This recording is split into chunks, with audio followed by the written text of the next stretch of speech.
If I felt the loss of your hand, what would have happened if you had died? I do not know. I fear that the consequences would have been more extreme. Okay, now you need to try and go be like a mentor, or have her be like a mentor in this, so don't like tear her down. More extreme? I felt like my hand was dipped in molten carbonite. Then the sensation you would feel upon my death might be less than that, though much quicker. Oh jeez. Would it have been lethal? Possibly, yes, and I fear it works both ways. I would not wish to test it, nor should you. No, I don't.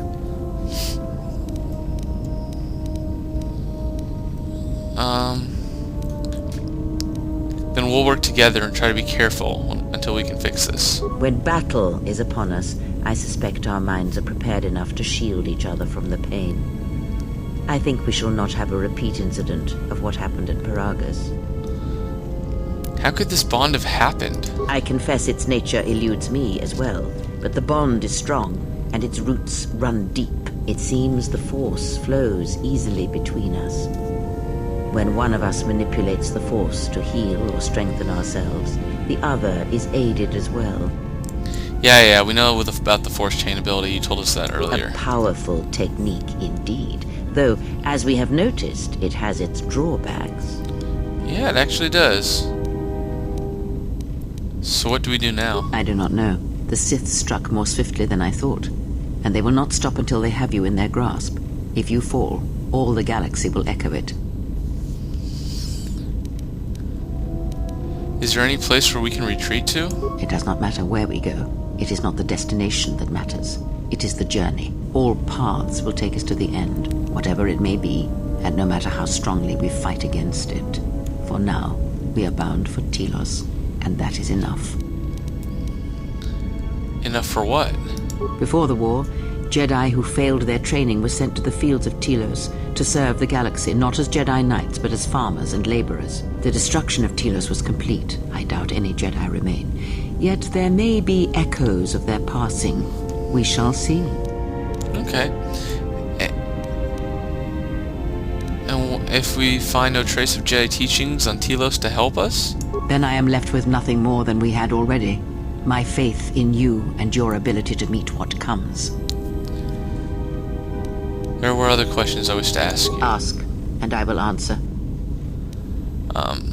I need to know more about the Sith hunting These us. Sith, they seek the death of all Jedi, as have all the Sith, since the Jedi Order was first split. First split? Yes, the Jedi Civil War is not the first one of its kind. Thousands of years ago, the Jedi had another civil war that split the Order. It was a terrible thing. A faction among the Jedi abandoned the teachings of the Order, following their own path. They waged war on their fellow Jedi, a war that raged across the galaxy. But these fallen Jedi were cast out, defeated, and they retreated to worlds in the Outer Rim. Over time, they took on the mantle of the Lords of the Sith, but in their hearts they never forgot the Jedi. The hatred for the Jedi Order burns in their veins like fire and echoes in their teachings. Revan tasted it, as Malak did. So these Sith continue the crusade? In a manner of speaking.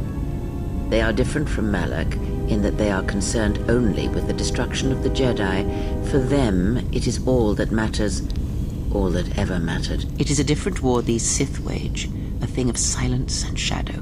They strike from the darkness, hiding from the face of the galaxy until all Jedi are exterminated. After all the Jedi are gone, then the galaxy is theirs, no matter whether the Sith or the Republic rules.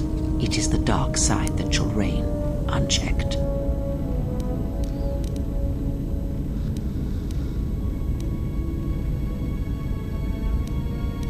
I've never seen Sith assassins like those on the Harbinger. I believe them to be the result of special teachings. Their apparent weakness against you is evidence of this. Those Sith assassins can sense their prey through the Force. It is like a hunger. They feed and grow stronger when they are near Force sensitives. The stronger their prey is in the Force, the deadlier they become. As long as you were cut off from it, you were able to evade their sight. But after Paragas, I fear that you will be no longer shielded from their eyes, or the eyes of their masters. The stronger you grow, the more will come. Okay, there were other questions. Ask, and I will answer. When we were on Paragus, I could feel the Force again. Indeed. And was it the same as before?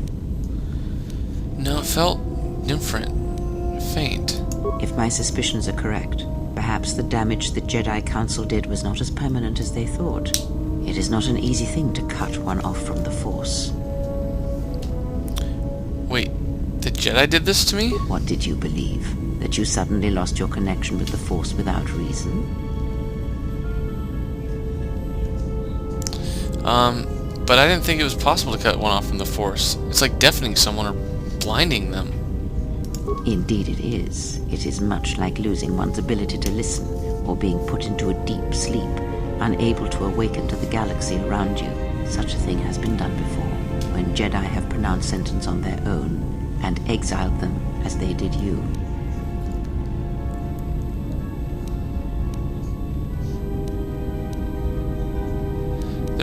Then there must be a way to reverse what they did.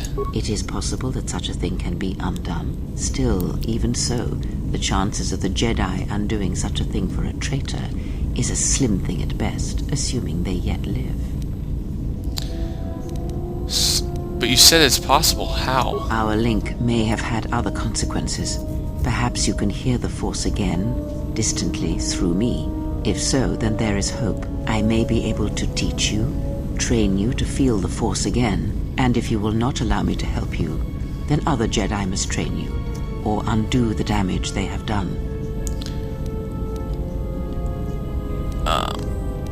I will honor whatever training you wish to give me. Do not honor me, fallen Jedi. Honor it by listening and learning. Do that, and perhaps we shall survive this thing, you and I. I offer to train you to become strong again, to know the ways of the Force, and to hear the Force sing within you as it once did.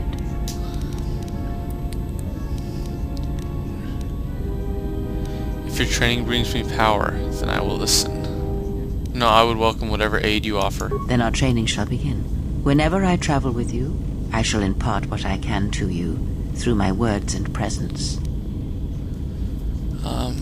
There were other questions I wish to ask you. And I will answer. Can you tell me what has happened since the Mandalorian Wars? Much has happened in the galaxy in your absence, and since the defeat of the Mandalorians at Malachor 5.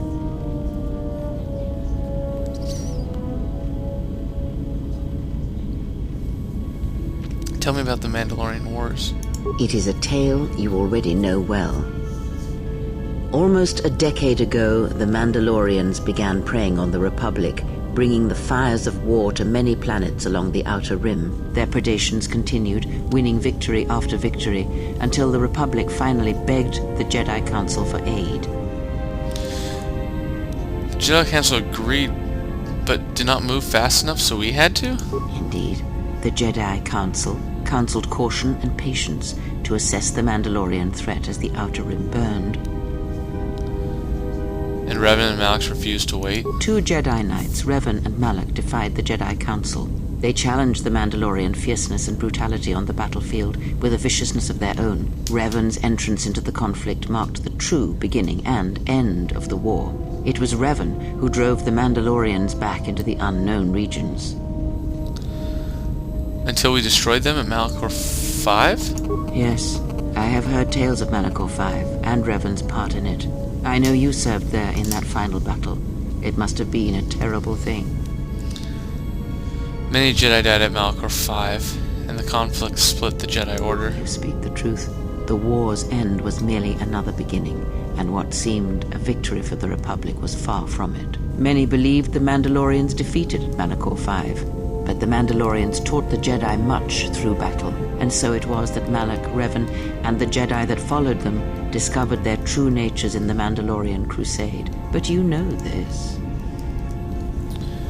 I felt them fall. The war had consumed them. Consumed them? No. Taught them. Defined them, yes. As Revan and Malak fought the Mandalorians in battle after battle, they grew to despise weakness, just as the Mandalorians did. In the end, the Mandalorians had taught them through conflict, shaped the Jedi, and turned them into a weapon against the Republic.